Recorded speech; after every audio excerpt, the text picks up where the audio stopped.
होता है, जो तीसरी गलती होती है जो कि सबसे इंपॉर्टेंट है, जिसकी वजह से उसके मार्क्स बढ़ ही नहीं पाते, वो तीसरी गलती कौन सी होती है? पेपर में जो ऐसा लगता है कि आपको क्वेश्चन सॉल्व नहीं हो रहे, बन नहीं पा रहे, आते हुए क्वेश्चन नहीं कर पा रहे, जिसकी वजह से आपका पूरा मॉक टेस्ट या पेपर जो है खराब होने की संभावना है। बहुत सारे स्टूडेंट क्या होता है कि मॉक टेस्ट लगा जा रहे और बार बार पूछते हैं कि मार्क्स इंक्रीज नहीं हो रहे। मॉक अगर आप रेलवे एलपी की तैयारी कर रहे हैं तो उम्मीद करता हूं कि फॉर्म आप लोगों ने भर दिया होगा और किस जोन से कितना कंपटीशन है वो भी आप लोगों ने देख लिया होगा।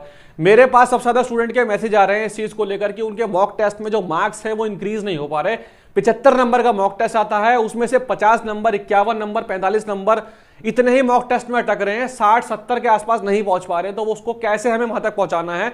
ये जो 3 गलतियां हैं स्टूडेंट सबसे ज्यादा गलत करते हैं, जिसकी वजह से स्टूडेंट के मॉक टेस्ट में मार्क्स इंक्रीज नहीं हो पाते, जिसमें से तीसरा पॉइंट जो है वो सबसे ज्यादा इंपॉर्टेंट है। मैं आपको बोलता हूं कि ये वीडियो आपको पूरे की पूरे एंड तक देखनी चाहिए, क्योंकि स्टूडेंट क्या है आज के टाइम पे कुछ सीखना नहीं चाहते, मेहनत नहीं करना चाहते इन सब चीजों के ऊपर। आपको ये चीज सीखनी पड़ेगी, वीडियो को पूरा देखना पड़ेगा, तीनों पॉइंट को समझना पड़ेगा। मैं आपको गारंटी देता हूं कि अगर आप वीडियो पूरा देखेंगे, समझेंगे चीजों को, मॉक टेस्ट के आपके मार्क्स बढ़ेंगे। आप खुद मेरे को 3-4 मॉक टेस्ट के बाद यहां पर आके जो है वीडियो को लाइक करेंगे कि हाँ भाई ये जितनी भी टेक्निक बताई है ये बहुत ज्यादा इंपॉर्टेंट थी। एक एक करके हम हर एक चीज का डिस्कशन करेंगे। मैंने खुद कई सारे एग्जाम्स में सिलेक्शन लिया है, मॉक टेस्ट में मेरे 200 में से 180-185 तक मार्क्स आ चुके हैं, मगर ये मार्क्स आने का तरीका क्या था? क्योंकि मैंने ये 3 गलतियां जो थी इसको अच्छे तरीके से एनालाइज किया, इस पर काम किया और इसको ठीक करने की कोशिश की। तो एक एक करके हम डिस्कशन करेंगे।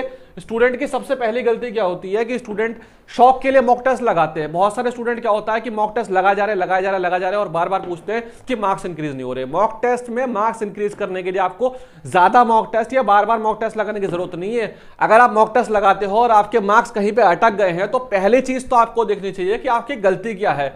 आपको सबसे पहले अपने कॉन्सेप्ट को क्लियर करना होगा। अगर आपके कॉन्सेप्ट क्लियर हैं और उसके बाद आप मॉक टेस्ट लगाते हैं तो डेफिनेटली आपके जो मार्क्स हैं वो धीरे धीरे इंक्रीज होने लगेंगे। विदाउट कॉन्सेप्चुअल क्लियरिटी के अगर आप मॉक टेस्ट लगाते हैं तो मार्क्स आपके कम ही रह जाएंगे। और दूसरा सबसे ज्यादा इंपॉर्टेंट पॉइंट क्या है कि अगर आप एएलपी के स्टूडेंट हैं तो एएलपी में आप लोग जानते हैं कि 75 क्वेश्चन आते हैं जो कि 75 नंबर के होते हैं और टाइम सिर्फ 1 घंटा होता है, जिसमें से अगर आप किसी भी क्वेश्चन में अटक जाते हैं तो आपका प्रेशर बनने लगता है पेपर में। ठीक है, देखो आप देख सकते हैं यहां पर मैथ्स जो आती है एएलपी में वो 20 नंबर की आती है, रीजनिंग जो आती है 25 नंबर की आती है, साइंस 20 नंबर की, जनरल अवेयरनेस और करंट अफेयर दोनों मिलाकर जो आती है 10 नंबर की आती है। अब बहुत सारे स्टूडेंट क्या करते हैं कि वो मॉक टेस्ट लगाते हैं और उसको देख के बाद में परेशान होते हैं कि हमारे मार्क्स क्यों नहीं इंक्रीज हो रहे। तो आपको परेशान नहीं होना, आपको मॉक टेस्ट लगाने के बाद ये चीज को एनालाइज करना है। मॉक टेस्ट के बाद कम से कम आपको 2 से ढाई घंटे देने हैं एनालिसिस के लिए। एनालिसिस कैसे करते हैं इसको मैं आपको लाइव इसी वीडियो में दिखाऊंगा कि किस तरीके से आपको मार्क्स को इंक्रीज करना है। मान लेते हैं कि कोई हम में से कोई स्टूडेंट है, वो एक एएलपी का मॉक टेस्ट लगाता है और जब उसने एएलपी का मॉक टेस्ट लगाया तो उसने टारगेट किया कि मुझे 75 में से 65 नंबर लेकर आने हैं। ठीक है, वो 75 में से 65 क्वेश्चन अटेम्प्ट करता है, मगर जब उसका रिजल्ट आता है मॉक टेस्ट का तो वो देखता है कि उसके 65 में से 56 क्वेश्चन तो सही होते हैं, मगर 9 सवाल जो होते हैं वो गलत हो जाते हैं, 9 सवाल। ठीक है, जब वो रिजल्ट देखता है तो वो देखता है कि उसके मार्क्स 75 में से 53 नंबर थे। अगर आपके साथ कभी ऐसा होता है कि मान लीजिए आपके 75 में 53, 54, 55, 50 नंबर आते हैं, तो आपको सबसे पहला काम करना है मॉक टेस्ट के बाद आपको कॉपी और पेन लेना है और कॉपी पेन के बाद जो है आपको हर एक चीज को नोट करना है। जैसे इस स्टूडेंट ने मॉक टेस्ट का एनालिसिस कैसे किया, इसने अपनी कॉपी में सारे सेक्शन को लिखा, मैथ्स, रीजनिंग, साइंस और जनरल अवेयरनेस। ठीक है, तो जब इसने देखा कि मैथ्स में इसने 17 क्वेश्चन अटेम्प्ट किए थे, 17 में से इसके 3 क्वेश्चन गलत हो गए। इसने अपनी कॉपी में नोट किया कि 3 क्वेश्चन कौन कौन से गलत थे। एक सवाल मेंसुरेशन का गलत था, एक टाइम एंड वर्क का गलत हो गया और एक अलजेब्रा का। इसी तरीके से उसने रीजनिंग में देखा कि रीजनिंग में उसका एक क्वेश्चन गलत था, वो था सीरीज का क्वेश्चन। इसी तरीके से उसने साइंस में देखा, साइंस में उसने 17 क्वेश्चन अटेम्प्ट किए थे जिसमें से 3 क्वेश्चन गलत हैं।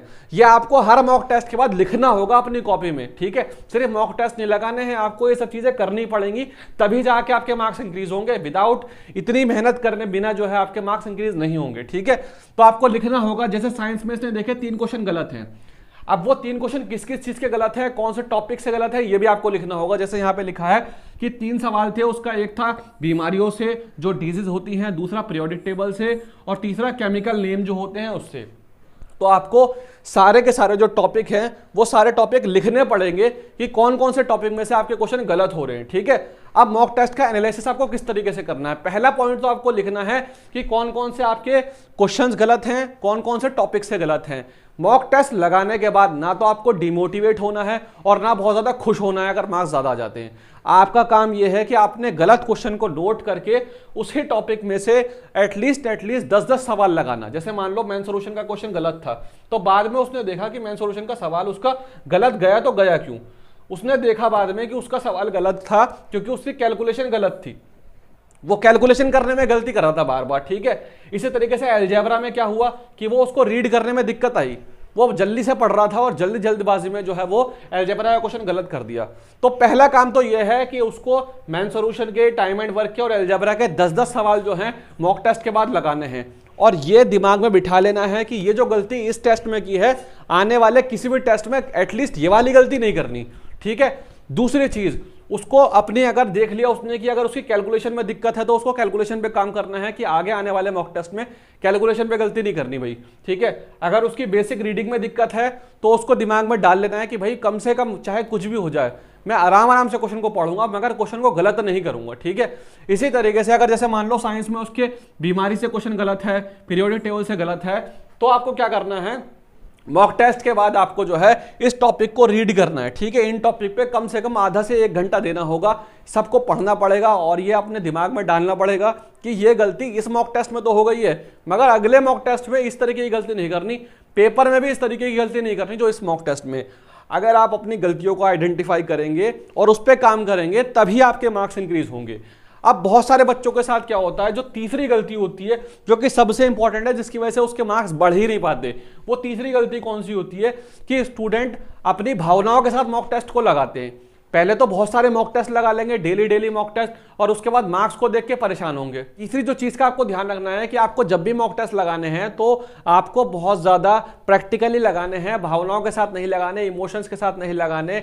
मान लीजिए कि आपको कोई क्वेश्चन आता है और आपको लगता है कि उस क्वेश्चन में 3 से 4 मिनट आपको लग रहे हैं, तो आपको उस क्वेश्चन को छोड़ना है, ठीक है। आपको स्किप करने की कला आनी चाहिए। एग्जाम में क्या होता है कि आजकल कुछ क्वेश्चन जानबूझ के ऐसे डाले जाते हैं, मॉक टेस्ट में भी और एग्जाम में भी, जिसमें स्टूडेंट जो है फंस जाते हैं, उसमें 3 से 4 मिनट लगा देते हैं। तो अगर आप एक क्वेश्चन में 3 से 4 मिनट लगा देते हैं तो इससे क्या होता है कि आपका पूरा पेपर में साइकोलॉजी जो होती है वो खराब हो जाती है और पूरे पेपर में जो ऐसा लगता है कि आपको क्वेश्चन सॉल्व नहीं हो रहे, बन नहीं पा रहे, आते हुए क्वेश्चन नहीं कर पा रहे, जिसकी वजह से आपका पूरा मॉक टेस्ट या पेपर जो है खराब होने की संभावनाएं ज्यादा रहती हैं। तो आपको स्किप करने की कला, जिसको हम बोलते हैं कौन से क्वेश्चन को आपको करना है और कौन से क्वेश्चन को आपको छोड़ना है, ये वाली कला आपको सीखनी पड़ेगी, ये वाली कला आपको आनी चाहिए। अगर ये वाली कला आपको आती है और इसके साथ साथ आप अगर मॉक टेस्ट का एनालिसिस कर रहे हैं तो कोई सी भी ताकत आपको मॉक टेस्ट में मार्क्स इंक्रीज करने से रोक नहीं सकती।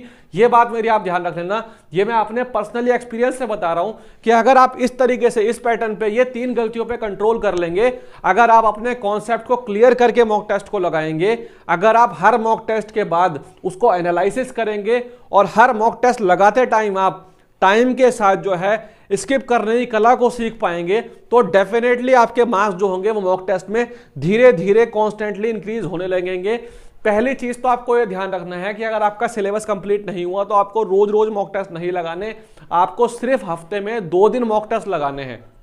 अगर आपको लगता है कि आपका सिलेबस कंप्लीट है और मॉक टेस्ट की और प्रैक्टिस की जरूरत है तो आप हफ्ते में मैक्सिमम 3 मॉक टेस्ट लगा सकते हो, ठीक है। आपको रोज रोज मॉक टेस्ट नहीं लगाने, इन चीजों पे आपको काम करना है।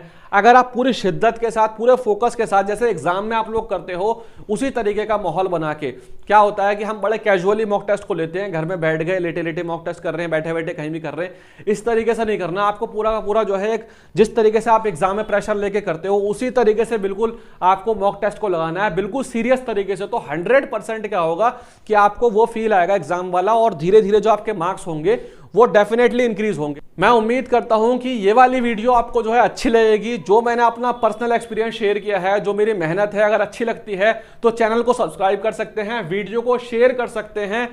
अगर कोई दिक्कत आती है तो कमेंट कर सकते हैं। मिलते हैं नेक्स्ट वीडियो में, तब तक के लिए bye, all the best, take care.